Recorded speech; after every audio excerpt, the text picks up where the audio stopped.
Hey everybody, I'm Zach. And I'm Jesse. You're watching Tesla Time News. Episode 295. Now you know.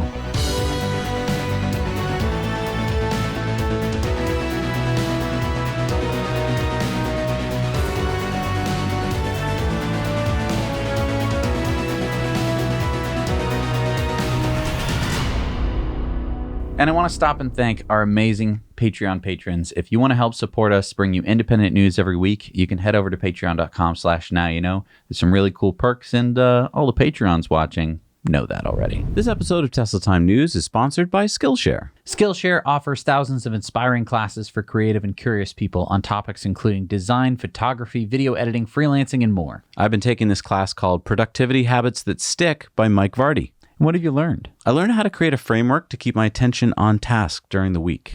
I know you're into productivity. Have you been looking into classes like this before? Honestly, I haven't had time to look for classes before. Well, then how do you find this class then? Well, Skillshare is curated, which means there's only good content on there. So I found this class in like 10 seconds, and it's divided into 8 bite-sized sections. So when I inevitably got called away, I could easily come back and pick up where I left off. And Skillshare is affordable. It's less than $10 a month with an annual subscription. And we're grateful to Skillshare because they're offering the first 1,000 people to use this link or sign up with the code NOWYOUKNOW will get a 1-month free trial to Skillshare. And we're brought to you by BigBattery.com. No matter what you need to power, Big Battery can provide you with the latest battery tech at the best price per kilowatt hour guaranteed. Their batteries are easily installed, require zero maintenance, and they're made right here in the US. Pick up yours today at BigBattery.com and use the code NOWYOUKNOW for 5% off at checkout. Now, are you here this week? I'm here. Yeah, look at this. I can't stick my arm through you anymore. We are here together. That was a really tricky show we did last week, but yeah. I mean, a lot of you didn't know that we weren't in the same studio. So I guess we pulled it off. So are you feeling better? Feeling great. Great. Yeah. I didn't, it worked. I didn't get it. So knock on wood. Rock on. The show must go on. Here we go. All right. So what happened last week with Tesla stock taking that nosedive midweek? Yeah. You mean this dip to around $826 a share on Thursday, right? Yeah. I mean, Tesla had a great Q1 earnings call. So what was going on? Well, Elon was buying Twitter. That's what was going on. How does that? Well, remember, Elon needed to raise some cash for his $44 billion Twitter deal. So according to SEC filings, he sold 8.4 million shares, or about $8 billion worth of Tesla stock, or about 6% of his Tesla holdings. Now, Elon still holds about 16% of Tesla's shares, although he had owned about 22%. Now, the good news is that Elon said, quote, no further Tesla sales planned after today. But didn't Elon also say back in like 2013, just as my money was the first in, it will be the last out? Yeah, he did say that, and it's got a lot of Tesla shareholders upset because it appears that he's so focused on buying Twitter that he may have kind of lost his focus. And what's the bad news? Well, you know what? I want to talk about this on the Now You Know Investor Club bonus story, so please consider joining us on Patreon, but there is a lot to talk about over there. Before we go on, if you didn't catch it, Jesse and I are really proud of last week's In Depth, where we scientifically tested which is more stressful, at least to Jesse. A Tesla driven around the streets of Boston by a human, Jesse, or driven by Tesla's FSD Beta. Yeah, it was a whole lot of work to set up and go test and to kind of sift through all the data. It's really interesting. I think we're going to probably talk a little bit more about it on Patreon bonus stories this week. So yeah, I know it came out on Saturday, which it normally comes out on Friday. We were just trying to get all the last finishing touches done. So I know a lot of people kind of missed it because they're used to scheduling time for Friday, and I appreciate that. But I mean, honestly, I don't think anyone else has done this experiment yet. So, I mean, it's a really fun and scientific experiment. Yeah, and I think we'll get into more of the analysis over on Patreon bonus story. So it seems the media loves to play this game where they make a big deal about Tesla recalls. Yeah, remember back in February when the media said that 800,000 Teslas had to be recalled because of a seatbelt issue? As we reported back then, the issue was just with a warning chime that didn't play under very specific conditions. The whole recall was fixed with an over-the-air update. No need for customers to bring their cars in for repair. It was just some software that needed tweaking. Well, the media is at it again.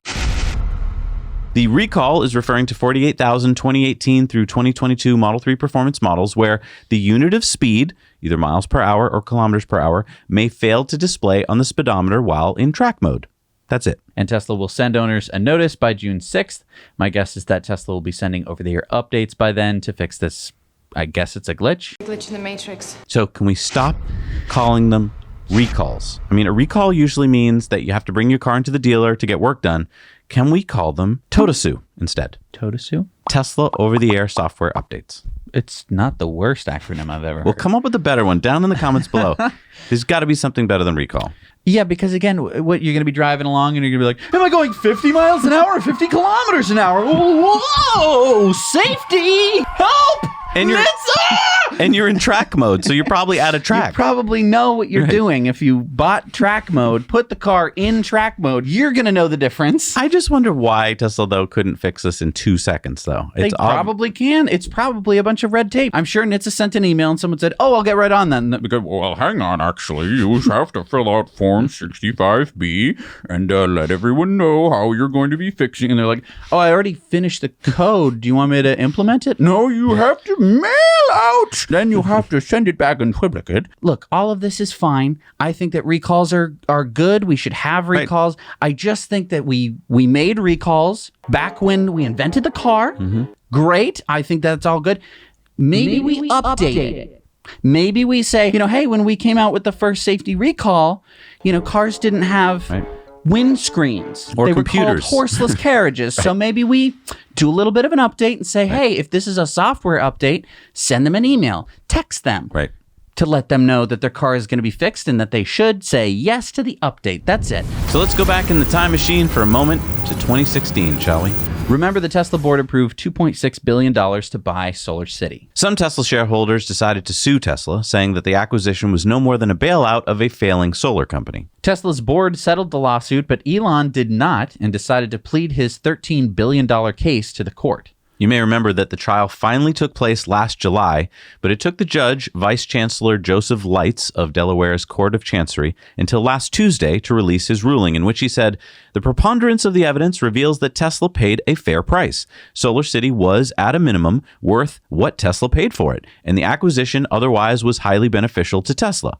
Musk was more involved in the process than a conflicted fiduciary should be. So the judge felt that Tesla did benefit from buying SolarCity, especially SolarCity's energy storage systems like the Powerwall. But the judge did feel that Elon probably should have recused himself when the board was discussing the deal and was more involved than he should be in the whole thing. Investors could still appeal the decision, but hopefully now we can move on. I can't believe they stuck with this lawsuit against Elon since 2016. Do you realize what a risk he took, though? That's a $13 billion lawsuit. So if he had lost it, he'd have to write a check or something. And he was willing to go to the mat and say, look, I'm fighting this all the way. Right. I don't think he would have ended up having to pay $13 billion. If he could have. He could have, though. That would have been the maximum. Whereas a settlement was probably in the millions. That's true. Which is pocket change for him. He's very principled. He was like, you know what? No, you're not gonna sue me. I didn't do anything wrong. I didn't do anything wrong. Yeah. Even the judge said that he did a little bit more than he should have. But I mean, it was a fair deal, which is what most people thought of the deal back then. Yep. And I mean, all you have to do is look at the financials. We've gotten more evidence over the years that it was a good deal, but you win some, you lose some. Yeah, we're talking about Elon's recent petition to the courts to have his Twitter police deal with the SEC rescinded. Elon claimed that the SEC has been using their power to harass him and impede on his First Amendment rights. Last Wednesday, U.S. District Judge Louis Lyman in Manhattan released his opinion in the case, saying Musk cannot now seek to retract the agreement he knowingly and willingly entered by simply bemoaning that he felt like he had to agree to it at the time. But now, once the specter of the litigation is a distant memory and his company has become, in his estimation, all but invincible, wishes that he had not. So several emails and text messages between Elon and the Saudi Public Investment Fund during the 2018 Take Tesla Private tweet were released, and we'll be covering those more on Patreon bonus story. But I think that this is where Elon's takeover of Twitter came from, is this idea that his First Amendment rights are being trampled by the SEC. Why didn't he just buy the SEC then? It's a government agency. Oh, I forgot. You can't buy you can buy the SEC, which we've definitely been able to see. But you don't make an offer. I don't know how you do it, because I'm a upstanding American citizen. I'm not one of these shady people who probably hires lobbyists and takes people out to golf and or fancy calls somebody's dinners boss. and, exactly. that Elon, you don't start like. playing golf. Start playing ball the way they want. It's cheaper. And hey, if you'd take just a second to hit the like button, we'd really appreciate it because it really helps out this show. So last week, Tesla stopped including mobile connectors with the delivery of Tesla vehicles. This prompted a bit of an outcry as people who rely on those chargers pushed back. Elon said he would lower the price from $400 to $200 and make it easy to order with the car. And it appears that Tesla has done this. The mobile connector is priced at $200 on Tesla's website, although it's still sold out. And there's a section where you can add the connector to your Tesla order. And according to some reports, all deliveries for the next several weeks will come with the mobile connector included. Now, was this just a way for Tesla to reduce demand for the connector? Yeah, well, I know that plenty of people use the connector. There are others that charge some other way. Either some wired into the house charger, or maybe they generally use public charging and they don't have any access to like an outlet. And so if Tesla was about to run out of mobile connectors, they might have had to stop deliveries, which... of the cars. Of the cars, which would have been bad. And I think that they know that about 20% of drivers might never use the mobile connector. And so what can they do to keep deliveries going? You can stop delivering the cars with the connector. Even if 80% of people still want the connector and are going to pay $200, which I think is probably cost for the mobile connector, because there's a lot of copper in there. I think that that's what Tesla was willing to do in order to continue deliveries and not just be like, oh, sorry, we ran out of connectors for you. I don't know. I think that the chip shortage and other componentry is probably at a premium and they just don't have the pieces. So according to Electrek, on Tesla's official Chinese Weibo account, they launched this, the 2022 World Power Battery Conference Power Battery Integration and Management Technology Challenge. That's translated from Chinese. Right. It challenges teams to submit designs for a 2170 pack for the CyberQuad with prizes up to $30,000. Well, hang on. The challenge is for other people in the world to come up with a battery pack for the CyberQuad? Why doesn't Tesla come up with their own design? I think that it's for schools, but they said that it's not just for student teams, but also innovation and research teams. You know what I think this is? Yeah. I think this is a recruiting tool for Tesla. I think this is their way of like, because let's be honest, they could come up with their own battery pack. For the CyberQuad, it's going to be relatively easy. Right. And it also, I don't even think the CyberQuad is going to be a huge seller in China. I think that they're doing this because it's a great way to attract people to apply, and then you get to see how good they are, and then you go, hey, you want to work for us? It's a great project, I'll be honest. Yeah. Building a small battery pack, I mean, heck, we've done it. We could do it. Let's submit. Yeah, just in case you don't know, we have a series where we built this battery pack out of 18650s that we got out of mobile routers, Right. And then we ran a lawnmower with it. Just a pack this size. And so I think that this is a great little project for people to do. Yeah. In China, I guess they want to show like, how do you build a battery pack? And okay. Yeah. I mean, I urge you, if you're on the fence about, joining this competition, just do it for the fun of it. You're going to learn a lot. Isn't it just for people in China? I don't know. I mean, if you're watching in China, join it. That's true. So if you want to order a new Model Y long range right now, you'll be expecting to pay about $62,990 and waiting until February or May of next year to take delivery. Yikes. What if I don't want to wait 9 to 12 months? Well, you could always get a used one. Oh, yeah. I might even save some money. Well, no, actually. A used Model Y selling now is going to set you back over $75,000. Wait.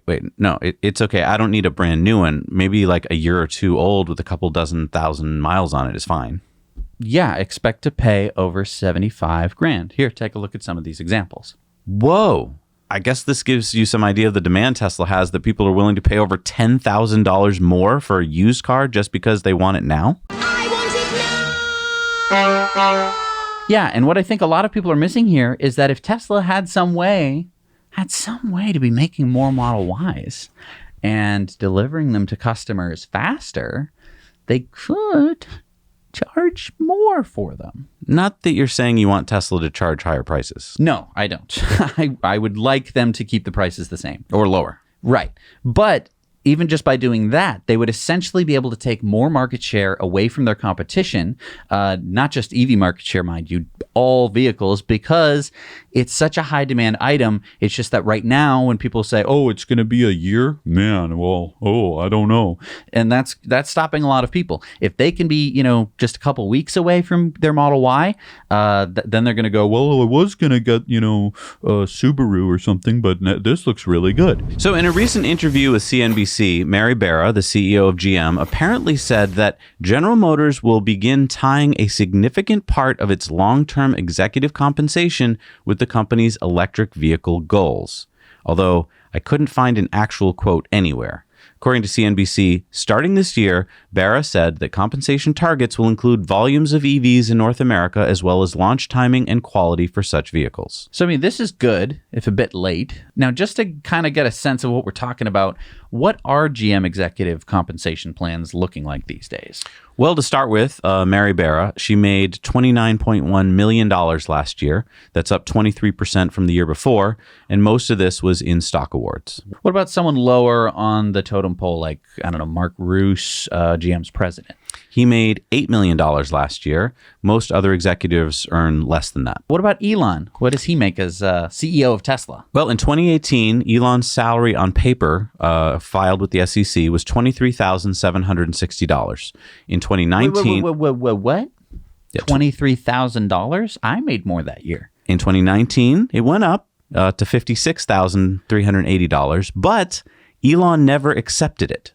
So essentially, in those 2 years, it was zero. But under Elon's 2018 compensation agreement, if Tesla hit 16 operational milestones, which they did, then Elon would get these big stock options. So in 2020, Elon got $0 in salary, but he got stock options that were worth $6.7 billion that year and are now worth $22 billion because the stock price went up. So, I think before we act all amazed that Mary Barra earns $29 million a year, we should talk about Elon's compensation plan. Right. If you remember, Elon negotiated an options plan back in 2018 that had him earning nothing through some of the hardest years at Tesla. The plan involved incremented targets related to market cap as well as a requirement of a target revenue or EBITDA. All told, Elon brought Tesla's market cap from $59 billion to over $1 trillion and earned himself about $23 billion. Okay, so even if we divide that out over the 18 years he's been working at Tesla, that's still over $1 billion a year. Yeah, sure. Retroactively. Sure, but he more than 16x'd the company in just 3 years. Since Mary Barra joined GM in 2016, it's grown barely 28%. But I guess that begs the question.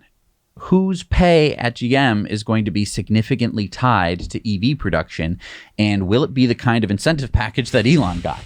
Okay, who knows who will be affected? And no, I don't think it will be any way close to Elon's deal. GM is in survival mode, not growth. And even if they did offer billions of dollars, I doubt most executives working at GM have the guts to go years without pay, even if the payoff was huge. But I do want to point out, going back to Elon, this makes Elon the highest paid U.S. chief executive by a long shot. Do you know who the second highest paid CEO is? Tim Cook? Good guess. Mike Pacotes of Oak Street Health. He got a measly $568 million in 2020. But as Elon says, the reason for the stock options is that they're needed to help pay for humanity to get to Mars in 10 to 20 years. Now, I want to go back to GM's move to tie executive pay to EV goals. Why are they doing this? Why? I think Mary Barra has a serious problem at GM. What's the incentive of a senior VP of this or that to actually produce enough batteries or EVs instead of just saying, well, the team tried really hard this quarter, Mary, but it's been tough. Supply chain problems, the coffee bar broke for a couple weeks, and also the corporate retreat got canceled due to COVID, so morale has been really low. Yeah, I think that this is GM's only shot at actually reaching any of their targets. And honestly, I think it's a little too late because what this is showing is that GM is currently not hitting their EV targets, despite I thought that they were the leader in EVs. We have been the leader in the United States. You electrified the entire automobile industry. You led, and it matters. It's one thing to say it, it's another thing to do it. You did, Mary. And speaking of GM and Chevy, GM's president Mark Roos said, yes, in addition to the amazing new Chevrolet Corvette Z06 and other gas-powered variants coming, we will offer an electrified and a fully electric Ultium-based Corvette in the future. In fact, we will offer an electrified Corvette as early as next year. Details and names to come at a later date. In addition, we also announced today Ultium Platform's Energy Recovery System, a patented onboard system that takes the heat generated by EV batteries and uses it to warm the cabin, create more efficient charging conditions, and even increase vehicle acceleration. And it can boost the vehicle's range by about 10%. It's a perfect example of how developing a ground-up EV platform like Ultium enables unique features not easily done with a retrofit. Okay, let's hang on. There's a lot to unpack there. So First an of all, electric Corvette. Well, early as next year, he said an electrified Corvette. That means that it's going to be electrified, not electric. Well, I think there's going to be a PHEV, but I think there's also going to be a battery one.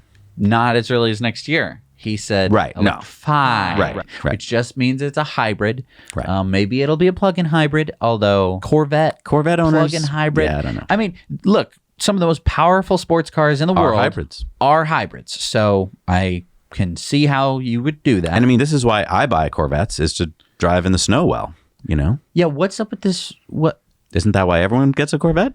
I don't think you can drive in the snow with a Corvette. So at some point, they're going to make a fully electric Corvette. Okay, but what is this thing about their energy recovery system? He kind of started to mention it, and then I just kind of, because we've had this already. This is a heat loop. Teslas do it. I remember we covered a story back in like 2016 where like the Jaguar I-Pace was going to have this. Right. Batteries create heat, and you need to get that heat away from the batteries. And regardless. Regardless. And you can either throw it away to the outside, or you can heat the cabin with it. This is not revolutionary. No. It's good that they're doing it, but it's not. Maybe this is one of his goals. Heat the cabin more efficiently. Check. Where's my compensation package? And can you just say Osborne effect here? If you don't know what Osborne effect is, go check out our in-depth right here on it. But basically, the idea is once you introduce a new product that's coming up, no one wants your existing lineup of products because they're like, I'm going to wait for that. You know, the new iPhone or whatever. And they might even jump ship to someone else who has something similar to it, which is exactly what Tesla has. I don't really anticipate this Corvette, even the electric one or the electrified one, beating a Plaid. You got to ask yourself when you're going to plonk down whatever ridiculous amount of money they're going to ask for this Corvette is, but do I get a Plaid? They've gone to Plaid. Or are you just such a Chevy fan that you got to stick with it? Yeah, but then are you going to regret it someday? Yeah, there's going to be some regret. On April 26th, probably because Ford started deliveries of the F-150 Lightning pickup truck, Chevy released a new Silverado EV pickup truck teaser video. Yeah, so in it, Chevy reminds us about some of the features that they had previously announced, like the four-wheel steering, the standard fast charging up to 350 kilowatts, the estimated 0 to 60 time of less than 4.5 seconds, the 60/40 rear split seat with the mid-gate. They did point out the up to 400 miles of GM estimated range, but I would like to point out that will most likely be with a 200 kilowatt hour battery pack, not an option that many buyers are going to want to shell the money out for. But one thing that we hadn't seen before are these two new cab options. Yeah, I mean, I don't know if they're really going to come out with them or if those are just CGI, but I mean, that's pretty cool if they do. And I like seeing the tool rack option with the charging because we'd heard about it, but I hadn't really seen it in place. That's really neat. Silverado EV has some really cool specs and features, and I'm really excited to get our hands on one. We have a reservation. So that's another reason to subscribe to our YouTube channel. So you'll be one of the first to experience our videos where we'll be putting the Silverado F-150, Cybertruck, and Rivian all head-to-head. Yeah, I mean, Ford just announced that they're doubling the amount of production of the F-150. We just put it in our reservation for a red one. I figured we got a blue Rivian, a red Ford, maybe the silver Cybertruck, and I don't know what color Silverado, but red, white, and blue is the theme I was going for. Nice. Okay. You know. Hey, and if you're a Cybertruck reservation holder and you want to know where you're at in line, check out our friends over at the Cybertruck Owners Club. They sponsor the show, and there you're going to find their crowdsourced reservation tracker that you can update, find your place in line. Check out their website for Cybertruck news, discussions, and community for Cybertruck enthusiasts and future owners. And don't forget their 3D configurator, where you can visualize the Cybertruck in any color, wrap, and logo. So Jesse and Ethan just reviewed yet another great e-bike model over on our sister channel. Now let's review. There are so many e-bike companies and models to choose from right now. Oh my goodness. It's like every one of their brothers making an e-bike. The Ride1Up Core 5 that you just reviewed looks like a really good choice for many people. Yeah, I was really impressed with the integrated battery. I mean, look at it. You can barely tell it's an e-bike. And it was really well built and designed. But I think one of the most amazing features is the price, which I think fooled you, right? Yeah, I had no idea the price until Ethan told me, and I was kind of shocked, honestly. You're going to have to go check out that video to find out what Jesse is talking about. We put a lot of work and time and energy into making these videos for you guys, and we hope you'll check them out on the Now Let's Review channel and subscribe for many more fun videos to come. So we've been reporting on legislation in Florida. HB 741 passed by the House and SB 1024 passed by the Senate that would effectively end net metering and make solar electricity more expensive in Florida. We shared how these bills were heavily influenced by Florida Power and Light, Florida's biggest electric company. We asked you to contact your representatives and governor and tell them not to vote for it. Well, it seems democracy worked this time. Governor DeSantis surprisingly vetoed the bill, saying the legislature passed HB 741, which in part authorizes public utilities to impose additional charges to recover lost revenues resulting from residential solar generation that exceeds the public utilities estimate. The amount that may be recovered under this provision is speculative and would be borne by all customers.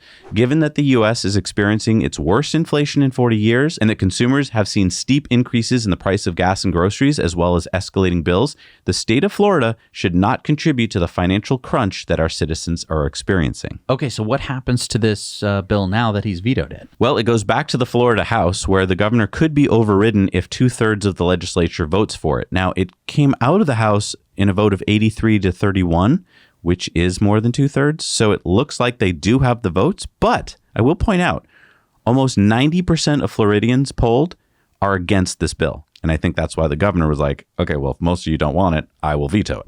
Now, I mean, this makes sense. He wants to stay elected. How many votes do we need to flip here? Like if people living in Florida and they want to call up their representatives? Not many. I mean, yeah, it's really important you guys get on the phone and email your representatives because if you just flip a few reps, then it'll stay vetoed. Because I just want to point out, Florida is I think it's the sunniest state in the union. It's called the Sunshine State. Yeah. Right. It's on your frickin' license plates. So it would be good to keep the net metering, for the people who have solar, because otherwise they're going to want to get off of the grid and put batteries in their homes and go out there with some cut the line. Yeah. Why are we letting power companies control us? Right. Power to the people. Yeah. Now, it wasn't just Tesla that had a great first quarter this year. US EV sales broke all previous records in Q1, reaching over 200,000 EVs sold. This is the first time ever that we've seen sales numbers like this. Yeah. Now let's take a look at this US EV sales chart. The dark blue bars represent quarterly US EV sales. The red line are the cumulative sales. So you can see that we reached over 2.6 million EVs sales since 2010. The green line is California's cumulative sales of over 1.1 million since 2010. So definitely California has been driving this. Even though California only makes up about 12% of the U.S. population, Californians bought 39% of all EVs. But what do you think pushed Q1 EV sales so high? Right. Could it have been the Super Bowl ads for EVs or gas prices going up or just that people have been putting off their ICE car purchases and were waiting to get into an EV? This chart of EV sales by quarter in California from 2019 to 2022 shows that this year is going to be huge for EV sales because look at that blue line there. Just see how fast it's rising. And don't forget who has 75% of the EV market share in the United States. A little company called Tesla. Yeah, let me show you the top 10 models sold. As you can see, number 1 and 2 are the Y and the 3. Now, notice that coming in third is Ford with the Mustang Mach-E. Wow, good for them. Yeah, but it's a little misleading because third place is so far behind second place. Let me show you what I mean. Model 3 sold 46,707 units. The Mach-E delivered 6,734 units. So about 40,000 less cars, and yet it's still in third place. Whoa. Okay. So yeah, distant third, followed up by the Tesla Model X, which I'm amazed that they're selling in such volumes. I'm glad to see the Hyundai and Kia, and then the Model S Yeah, I was surprised to see it so far down the list. It beat out the Nissan Leaf. I know, right? That's amazing. Also, EVs represented 5% of the overall auto market for the first time in the United States. Yeah, 5%. I mean, we've been on the show now for years talking about 1%, 2%, 5%. That, I think, is like we're getting to the tipping point for sure. Because you might be saying, well, 5% is a very small number. That is not most of it. Yes, but you have to keep in mind, we've been doing 1, 2, 5. Pretty soon it's going to be 10. Yep. Pretty soon it's going to be 20.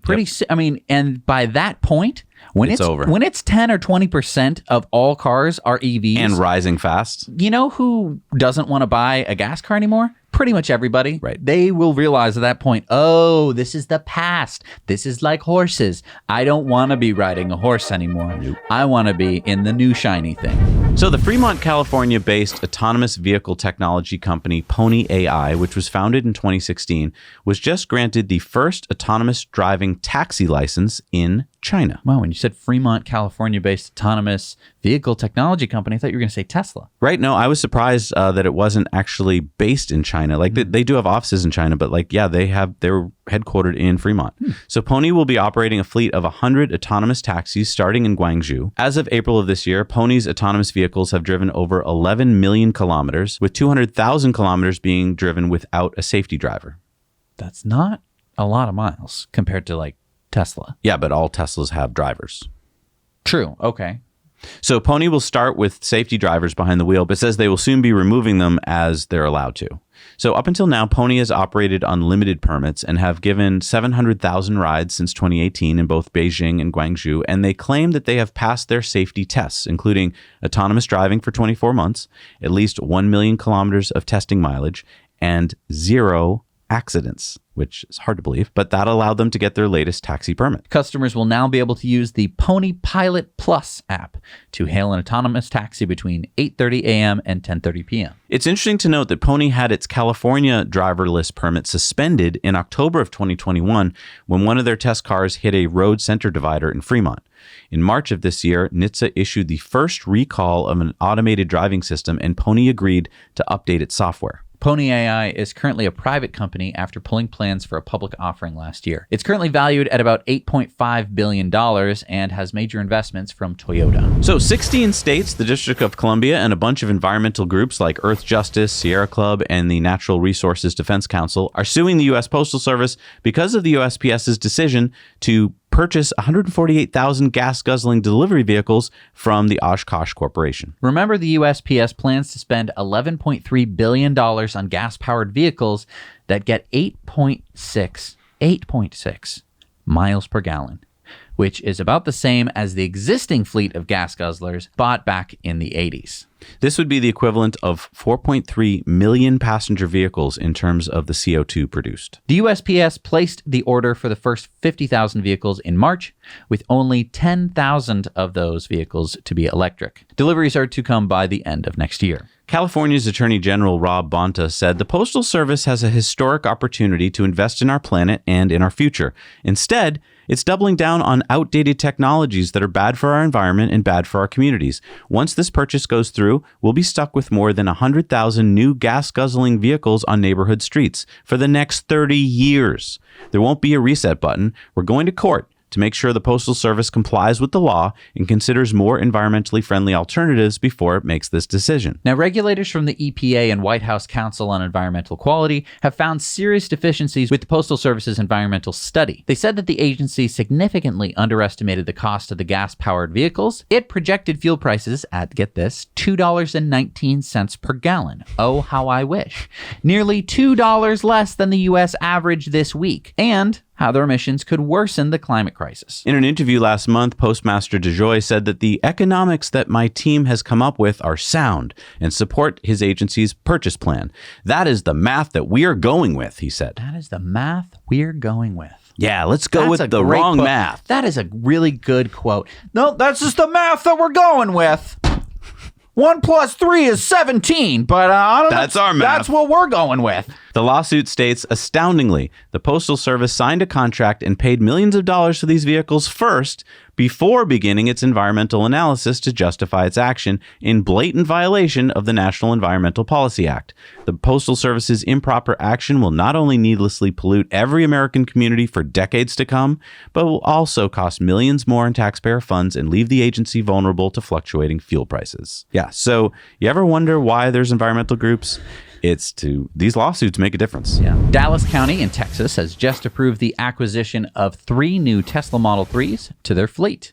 It seems Dallas's county commissioners understood that getting in line for the popular Model 3 was a smart move since they're now 9 to 12 months out. This is the latest of many different police departments choosing to adopt Teslas into their ranks. Remember last year, we talked with the Westport, Connecticut Police Chief Fody Koskinas about their Tesla Model 3. Yeah, we got to go for a ride along as well as hear about the significant savings switching to an EV created. And hey, if you're a police officer or live in a community with an electric vehicle in your first responder fleet, we would love to see some pictures or video about it in our community mail time or video contributor stories. Yeah, remember send those in to hello@nowyouknowchannel.com. So VW and BP have announced that they will be partnering to install 8,000 of VW's FlexPole chargers across Germany and the UK by the end of 2024. The first 4,000 FlexPole chargers started being deployed last week. Now, each FlexPole charger has 2 connectors and can charge up to 150 kilowatts. They will be rolled out at Arl and BP gas stations. And you said 8,000 chargers, though.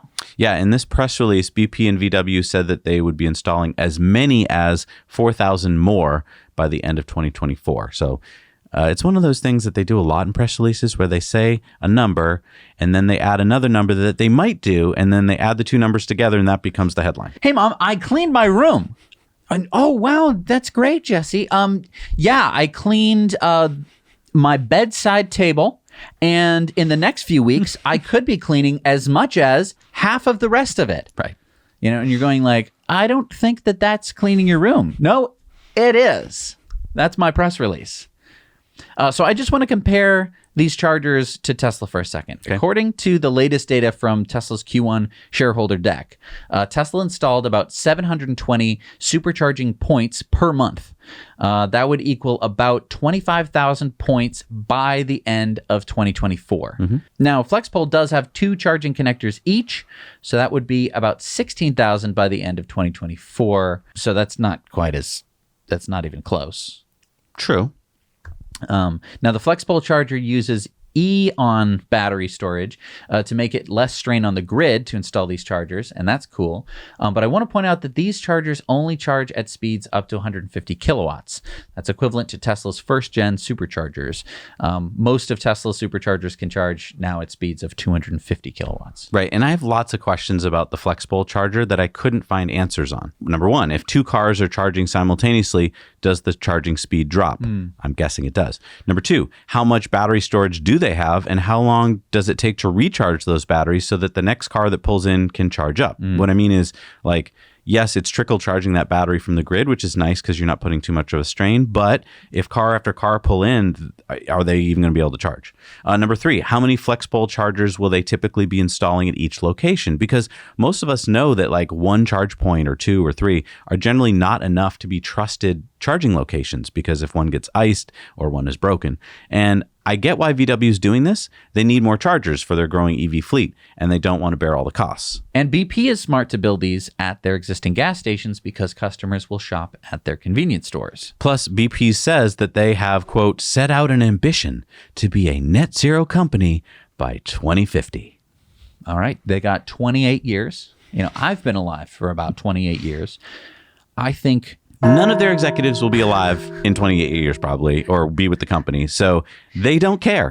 Look, that's a bunch of greenwashing bull that companies put out when they know they're not going to get there. You are not putting out a goal of 2050 for anything you really want to do. Could you imagine if you went to your boss and you said, hey, boss, by 2050, I am going to do, you could say anything, right? Because as soon as you say by 2050, your boss goes, I don't care. Right. Neither of us are going to be working here. Right. By 2050, right. We're both going to be retired. Right. Yeah, I mean, because it's just going to be in Germany and the UK, if they install all of the chargers that they're saying, it's going to be pretty great because concentration-wise, that's better than Tesla's Supercharger network, which is global. Sure. But I don't know. If you can trust, but that's if they install more than 2 charging points at each location, because I just can't trust 2 charging points. It's kind of like EVgo here in America. There are a lot of EVgo stations all over the place. Some of them are 50 kilowatts, so I understand this isn't a perfect apples to apples comparison, but most of the time they're broken. Right. And maybe it's not most of the time, maybe it's just 10% of the time. 10% of the time is most of the time. Right. You have to understand from a charging perspective. You can't just pull up to a place and be like, oh, I can't charge here. I'm screwed because I drove here to charge. I probably went 15 miles out of my way to get here, ran out of battery juice. Now I need to charge, and now I can't charge.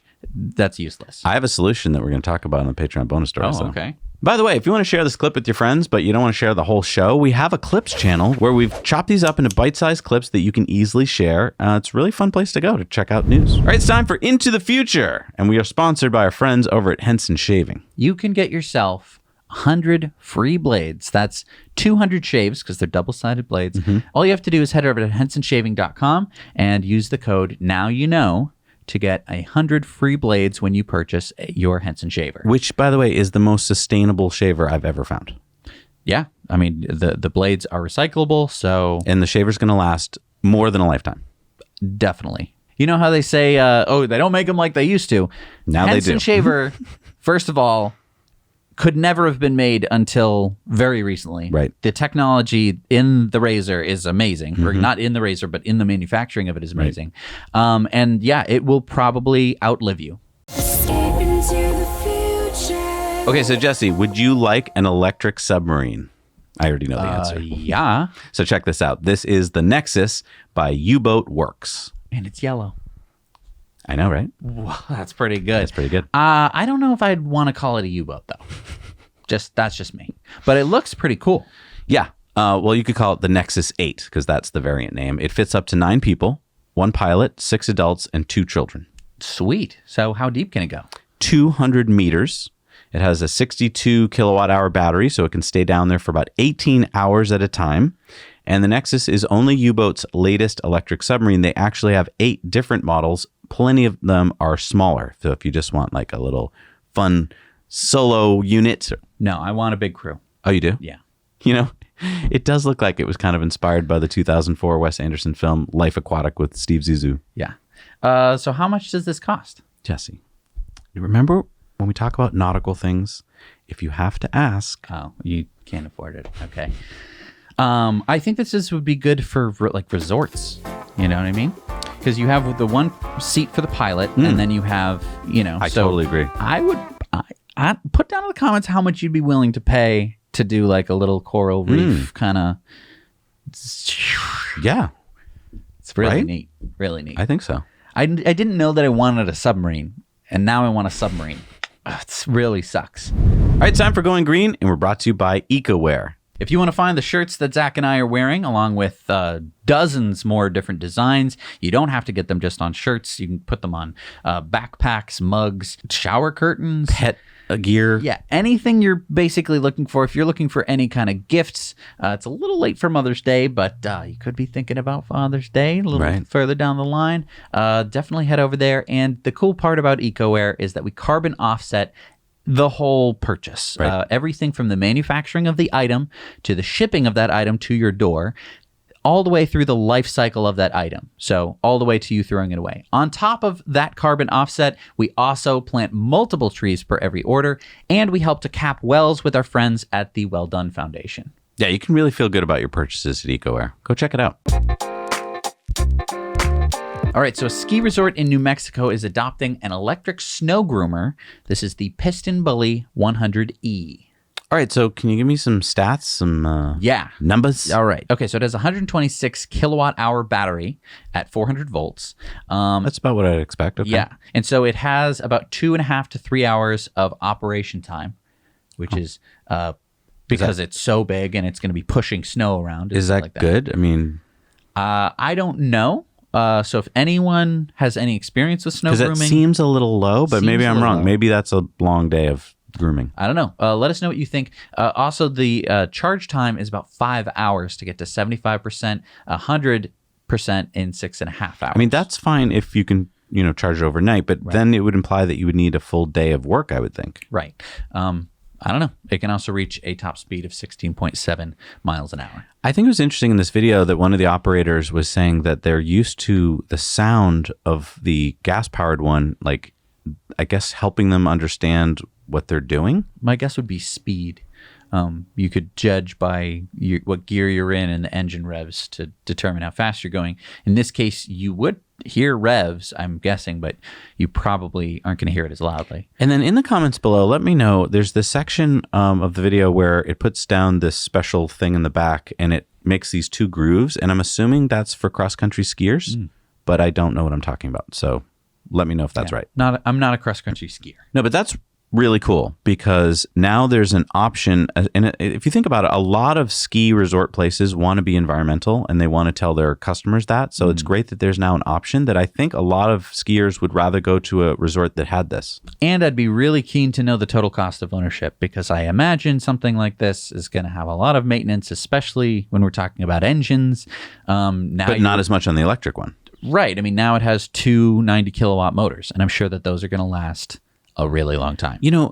That's less power than I thought it would need. I mean, that's not a lot of power. But I think it's going to be using close to the max of that most of the time if it has only 2.5 hours to 3 hours of charge. Right. So, all right, it's time for Sunspots. We've been reporting on the stories and the data to show you, our dear viewers, that wind and solar are the future of where we humans will get our electricity. Now, the trends are clear to Jesse and I, like this recent report from Ember showing that 18% of U.S. generated energy in March came from wind and solar. That's 59 terawatt hours. This is a new record, breaking the old record from March of 2021 of 53 terawatt hours. Ember reports that the global trend toward wind and solar has doubled since 2015, delivering a record 10% of global electricity in 2021. Wind and solar continued to be the fastest growing forms of electricity worldwide for the 17th year in a row. Yeah, Germany, Spain, and the UK all produce more than 25% of their electricity from wind and solar. So I'm really sick and tired of people saying, wind and solar can't really make up much of the grid. It would be bad for the grid and it just can't happen. It's happening. Right. Just people don't know about it. But that's why we do the show. And that's why we tell you about Energy Pal. Because if you'd like to get solar, I'm sure you have a lot of questions about it. I'm sure when you call a solar company, you're like, I can't trust them. You can trust Energy Pal because they're like a third party. They want to make sure you get the best solar. And the cost of getting you that information is free. It gets paid for by your installer anyway. So if you want to get those answers, reach out to Energy Pal, tell them that Zach and Jesse sent you, and hopefully you'll get the answers you need. All right, it's time for our video contributor stories. Remember, we need your stories. Send them in to us at hello@nowyouknowchannel.com. And what do we got this week, Jesse? This week we've got Tyson's Ride-On that has a solar canopy. Let's check it out. Greetings from Sunshine Coast, Australia. My name's Tyson. I just thought I'd share with everyone. This is my 48 volt electric Ride-On, and I've just done some adaptations to it which have been really helpful around the property. So I thought I'd share it with everyone. So these are all 12 volt panels connected in series to get the 48 volts. So this tops me up as I zip around, and it goes straight into a little charge controller here and into the batteries. Pretty simple. And the other thing that the canopy also doubles, of course, for rain and sun protection, and being as it's electric, I can go really early in the morning. And the frame also gives me some storage space, which is great for electric brush cutter and everything that I need. And also I tow behind my little trailer there, so I can zip around and pretty much do all the jobs I need. And it's quiet and lots of fun and eco-friendly, of course. So yeah, that's all. Lots of good benefits to it, and if anyone wanted to give it a try, it's all possible. So thanks for listening, and I'll see you next time. Wow, Tyson. Tyson, you rock, my friend. Oh. That's awesome. This is what I mean when people are like, people don't like electric because they think that it's going to be like an iPhone.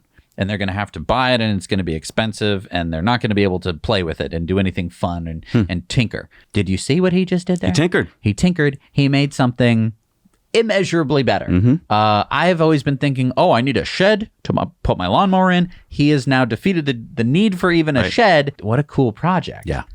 Oh, I'm so excited about the future. Tyson, thank you so much. All right, it's time for our Patreon bonus stories. And this week, we've got a couple Investor Club bonus stories.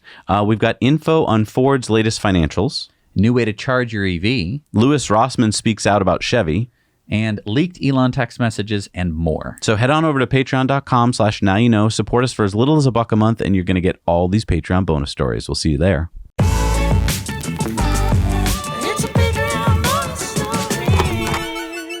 All right, we're back from the Patreon bonus stories. That was a lot of fun. It's time for our shout outs. Who do we got this week, Jess? We got Hawaiian Tesla fanboy, TC Pool, Sam Pope, John Billig, Imaginator, Scott Bragg, Randy Flanagan, Diamond Hands Dan, JL, Rick Gebhardt, Jeremy Grunenfelder, Sylvan Zuber, Mark, Andres Aristobal, Mats Matheson, Giovanni Rojo, Daniel Hitzman, Joseph Everett, Sam McNee, William Woodard, Denise McKeek, Idi Jandani, Dan Anderson, and Robert Alter.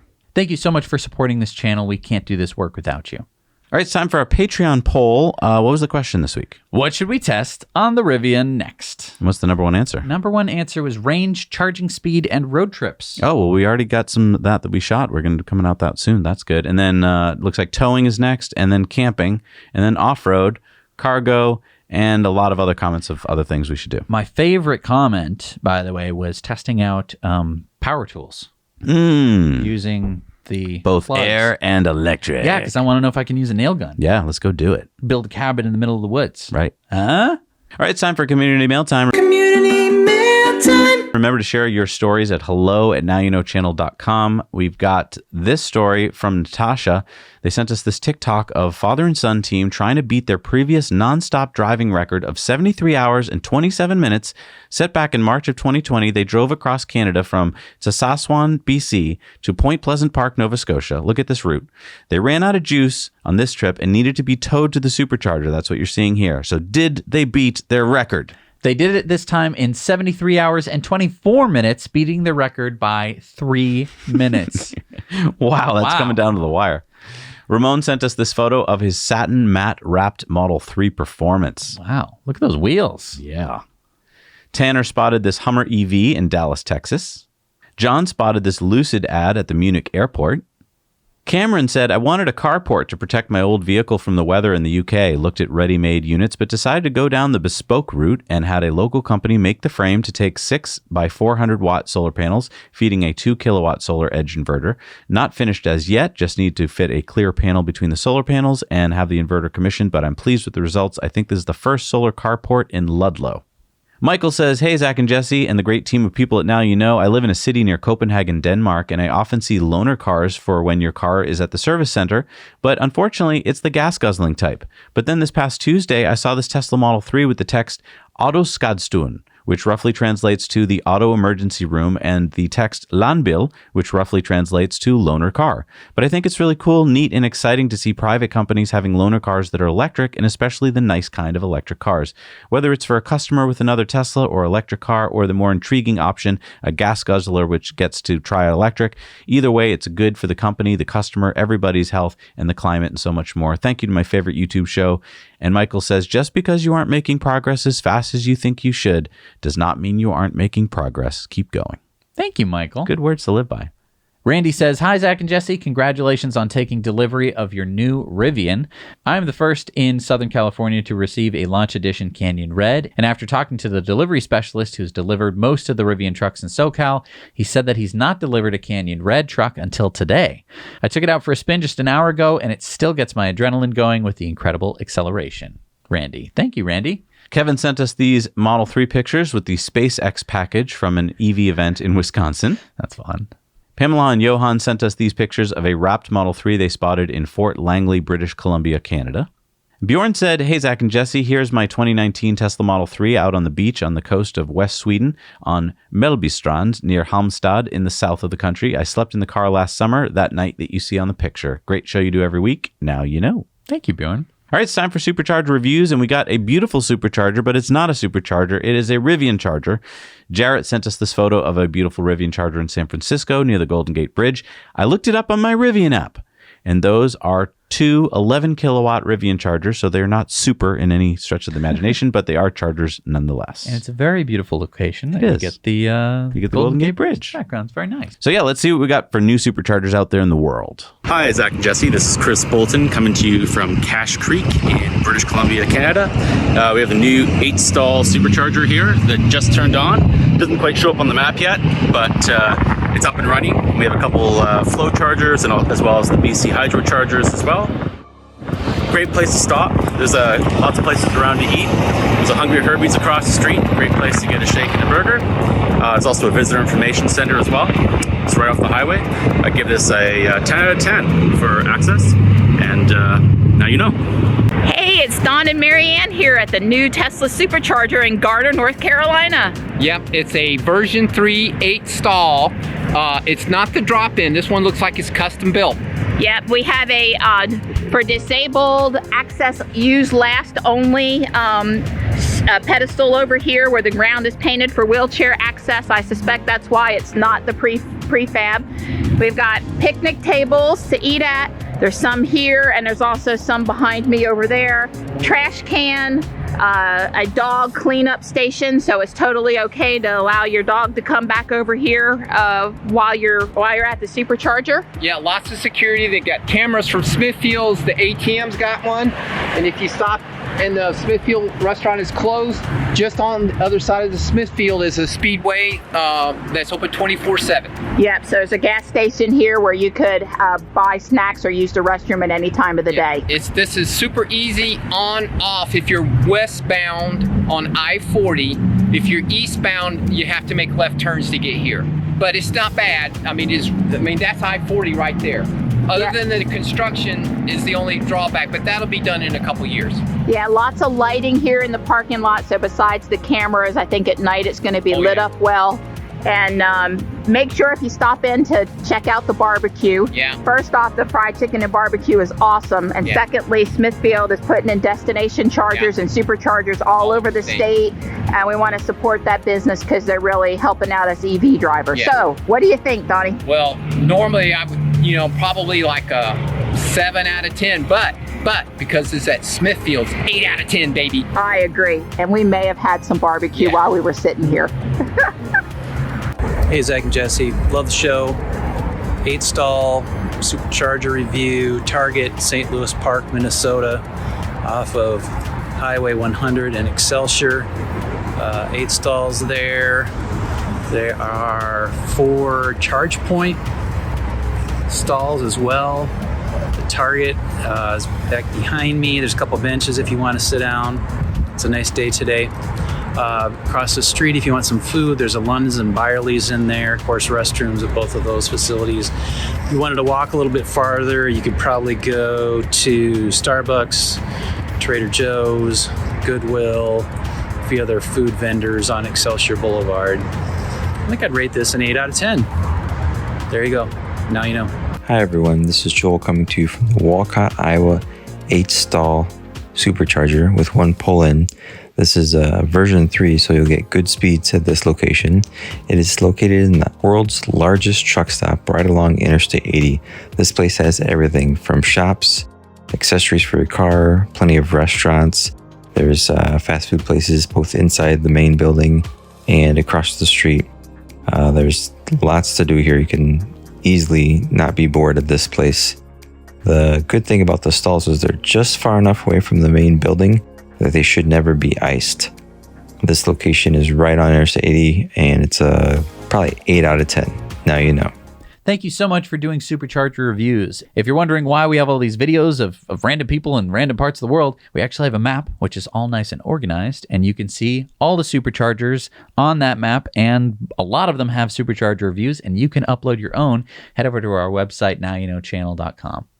All right, so what have we got for new superchargers? We got the 8-stall in Leesburg, Virginia, and California Drive. Got the 6-stall in Cranbrook, British Columbia. The 6-stall Urban, 72 kilowatt, in Las Vegas at West Flamingo Road in Nevada. We got the 16-stall in Robertsdale, Alabama. The 8-stall in Manorville, New York. We got the 8-stall in Apopka, Florida. The 8-stall in Cedar Rapids, Iowa. The 12-stall in Ellensburg in Washington. The 8-stall in Bee Cave, Texas. the 12 stall in Fort Myers, Florida, the 8 stall in Ephrata, Pennsylvania, the 8 stall in Millen, Georgia, and the 16 stall in Superior, Colorado. Nice. That's a good number. All right, it's time for the Patreon comment of the week, and I wanted to thank a lot of you for thanking us. Moon Thief said, awesome job on making the video last week appear seamless. On the main show, if you hadn't said anything, I doubt anyone would have realized, and I didn't realize what a great job our editing crew and that you and I would do. I really thought it would look weird when I would be like waiting for you to talk, and you know, I'd be just nodding. It was so weird. I'm sitting here in this empty room, just being like, me too. Yeah. Wow, that's really good point, Zach. I'm wow. thinking in my head like, okay, so Jesse's reading his line. What's he saying right now? And what I realized I missed the most was that I'm used to, you know, we have some script that we have here that we read, but a lot of the show is unscripted. It's our thoughts, and those come out kind of in the moment. Yep. And so it was really hard because we had to script them ahead of time and be like, what are you going to say? Yeah. And that's not how we really do the show. So thank you for putting up with us. We wanted to keep the show alive even though COVID was rearing its head. That was, you know, 294 shows in a row. We're now 295. I mean, a lot of people are like, are you going to stop at 300? I have no plans to stop. There's so much exciting news to bring to you every week. I want to keep bringing you this important news. And I really want to thank you for your time. It's the most valuable thing that we get to interact with. I really want to thank our patrons. I don't think that we would have been able to make last week work. If we didn't have our Patreon supporting us, it's so much harder to do certain things. Right. And knowing that even if last week's show wasn't going to be the best, which it wasn't, knowing that we have the support of our patrons makes it so that we can do the show. So I want to thank our patrons so much. And if you want to join them over on Patreon, we have a lot of... I know that we say the word perks a lot, but you should really go check them out. There's lots of different tier levels where you're going to be getting a lot of different things. I want to mention specifically, you're noticing all these names floating past here. Yep. These are people who support us at the $5 level. They get a shout out. You heard us do the shout outs earlier in the show. You will get a shout out. There's a bit of a wait time between when you sign up, and we're getting through the names, and we read just a certain number of names every week. So that's one of the levels. Also, our investor club gets a ton of extra content every week. Right. And of course, if you sign up for one level, you get everything below it. So we try and make it as valuable as possible. And we really appreciate our patrons for making this show possible. But yeah, you can check it out for as little as $1 a month and get to see all the Patreon bonus stories and just see if you like it. Yeah. So we'll see you next week, as we always do. Now you know.